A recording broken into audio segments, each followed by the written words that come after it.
Hey kids, I'm Farmer Tom. Today I will show you how different chickens live. That's Berta. Would you please introduce yourself? Today is a wonderful day. I woke up next to my brother and sisters. I saw a beautiful sunrise, and lucky me, I found a worm in the grass. Bogak! After breakfast, I went into the shed and laid an egg.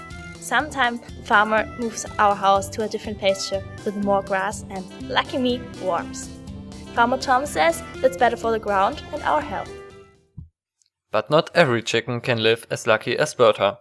Some activists bought a poor chicken, a laying hen, from an industrial farm and brought it to Farmer Tom to recover. Hello, I'm Lucy. Bagak! As you can see, I'm not in a very good shape at the moment. Up to now, life was very hard for me. Right after I saw light for the first time, I was put on a conveyor belt and all my brothers unfortunately had to leave me.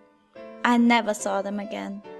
Then I was grabbed rudely by a human hand and they trimmed my beak with sharp and hot knife. That was very painful. I can't remember exactly how I grew up, but there were always so many chickens I couldn't even move. Poor Lucy. After the chickens hatch without the help of their mothers, the females get separated from the male chicken, and the young hens are driven to their growing site. The male ones have to die the sad death through gassing or maceration. For these young and sensitive chickens, the transport from the hatchery to their growing site is really dangerous, because bad conditions can influence the growth rates and their health over their whole life. As a result, diseases can appear. A reason for the industrial farmers to prevent the eggs from getting infected. Up to the age of 16 weeks, the pullets get vaccinated against 6 to 8 different viruses and infections over injections, their drinking water, or environmental spraying. But nevertheless, diseases aren't banned completely. Apart from the farms in Europe, there is, for example, still a high prevalence of salmonella in other parts of the world.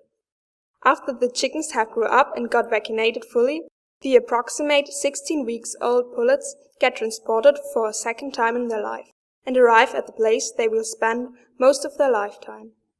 Conventional cages made of metal wire and with 50 to 50 cm in size are used, for example, in the USA or in India to house 8 to 10 hens.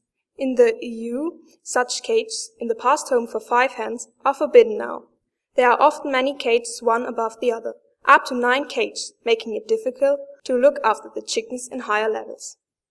For the laying hens in industrial systems, it's very difficult to develop a natural behavior in such an environment. They have a through for feed and nipple drinkers and sometimes a possibility to shorten their claws, but they can't build nests, scratch, dust bath, search for food. There's even not enough place for them to flap with their wings. The birds live in these tiny cages in giant sheets with thousands of other hens without any natural sunlight or fresh air. That's not how the life for a lucky and healthy chicken should be. The air quality, the temperature in the laying battery, the lighting. The whole environment is controlled by the farmers, so the laying hens can lay their eggs all around the year. With the age of 19 weeks, the hens begin to lay their eggs without the need for fertilization. At the height of their productiveness, they lay nearly 1 egg per day, produced to roll down a sloped wire floor straight away to the customer. The hens only get interrupted from laying eggs when a parasite has to be kept under control through an aerosol spray or another treatment. And of course, at the end of lay, with the age of around 72 weeks, when they get declared to be spent hens. They can't lay as much eggs as in the beginning of their time in the barren battery, so they enter their last journey to the slaughterhouse. They die after having laid about 300 eggs for their farmer. In countries without many slaughters, the laying hens sometimes have a shorter life than the broiler chickens. Some practices are really unhuman. To introduce the molting process, farmers in the USA let starve their hens for a few weeks, so when they start again to lay eggs, they lay more ones than before. I think it's really time to forbid methods like this one and to change something in the whole system to guarantee more welfare for the animals. Lucky you, I'm glad you found your way here. Me too. Now show me what a worm is.